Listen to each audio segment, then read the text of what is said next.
இந்த வெயில் காலம் வந்ததுல இருந்து மேல இருக்க ஃபேன் ஓடவே மாட்டிக்கு. இந்த டேபிள் ஃபேன்ல தான் கொஞ்சமாவது காத்து வருது. இது பக்கத்திலேயே உட்காந்துக்கிடணும் இன்னைக்கு முழுக்க. இன்னைக்கு இந்த பெட்ல படுக்கவே கூடாது. கழுத்துல வேத்து ஊத்து, ட்ரெஸ் எல்லாம் நனைஞ்சு போயிருவு, தலை வேத்து கொட்டுவு. என்ன மாதிரி இருக்கு இந்த வெயில் காலத்துல. இன்னைக்கு இந்த டேபிள் ஃபேனை பிடிச்சிட்டு கீழேயே படுத்துடணும். பூமாரிக்கு மட்டும் இந்த டேபிள் ஃபேனை இன்னைக்கு விட்டு கொடுத்துடவே கூடாது. ஏ தங்கமாரி, ஃபேனை போட்டு இப்பவே அதுல உருண்டுட்டு கிடக்கியே ஏன்? ஏ பூமாரிய காணுமே, எங்கடி?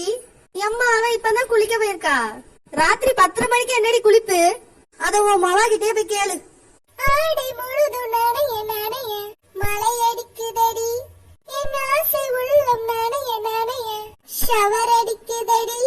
என்ன அருமையா இருக்கு, இப்படியே குளிச்சுக்கிட்டே கிடக்கலாம் போல ராத்திரி முழுக்க. அங்க போனா ஒரே வேத்து ஊத்திக்கிட்டே கிடக்கும். நம்ம பேசாம இன்னைக்கு பாத்ரூம் குள்ளே தூங்கிட வேண்டியதா. பூமாரி, ஏ பூமாரி, என்னடி பண்ணியா? ஐயோ அம்மா வந்துட்டாலே, இது திட்டுவாளே. பூமாரி கேக்குதா இல்லையா? உள்ள என்னடி பண்ணியா? அம்மா அது வந்து எனக்கு வெயில் தாங்க முடியல பாத்துக்க, அதனாலதான் குளிக்கலான்னு வந்தேன். நைட்டு 10:30 மணிக்காடி குளிப்பா? வெளியே வா, ஜன்னி வந்துற போது.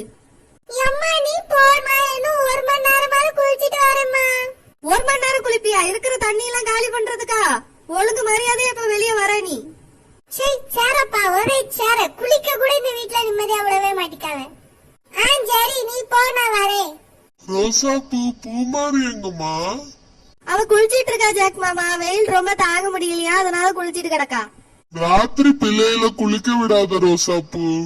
சொன்னா எங்கங்க கேக்குதுவ? அவிய இஷ்டத்துக்கு எதையாவது பண்ணிட்டு கிடக்காளுவ. சரிம்மா, எனக்கு ரொம்ப களைப்பா இருக்கு, நான் தூங்கி என்ன. சரிங்க ஜாக் மாமா.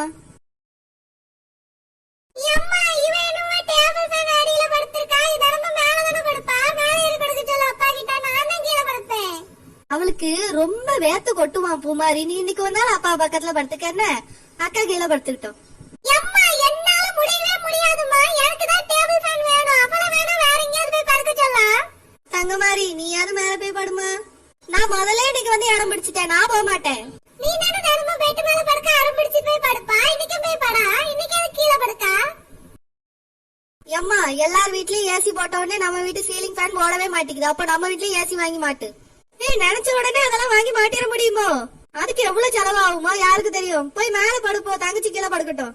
அம்மா என்னால இன்னைக்கு முடியவே முடியாதுமா. எனக்கு ரொம்ப வேத்து ஊத்துவு மேல படுத்தா. மேல ஓடுற ஃபேன்ல சுத்தமா காத்தே வரல, அதனாலதான் நானே இன்னைக்கு கீழே இறங்கி படுத்திருக்கேன். அம்மா எனக்கு தூக்கம் வருது. அவளை எழுப்ப சொல்லு, எனக்கு ரொம்ப வேக்கு. பூமாரி, இன்னைக்கு ஒரு நாள் நீ அப்பா பக்கத்துல படுத்துக்குமா, நாளைக்கு இந்த டேபிள் ஃபேன் பக்கத்துல படு. அப்ப நான் பாத்ரூம்குள்ளேயே போய் படுத்துக்கிட்டா அங்கதான் கொஞ்சமாவது நல்லா இருக்குது. ஏண்டி என்ன சேர பண்றிய? ராத்திரி நிம்மதியா தூங்கலான்னு பார்த்தா என்னைய தூங்க விட மாட்டீங்களேட்டி. உங்க சண்டையில நின்னு முடியல என்னால. நீயும் தங்க மாதிரியே ஒன்னா கீழே படுத்து தூங்க, நான் வெளியே எங்கேயாவது போய் படுக்கேன். உனக்கு மட்டும் தான் இந்த டேபிள் ஃபேன் எழுதி வச்சிருக்கோம். எப்ப பார்த்தாலும் சண்டைக்கு நிக்கா? ஆமா, நான் தினமும் கீழே தான் படுக்கேன்.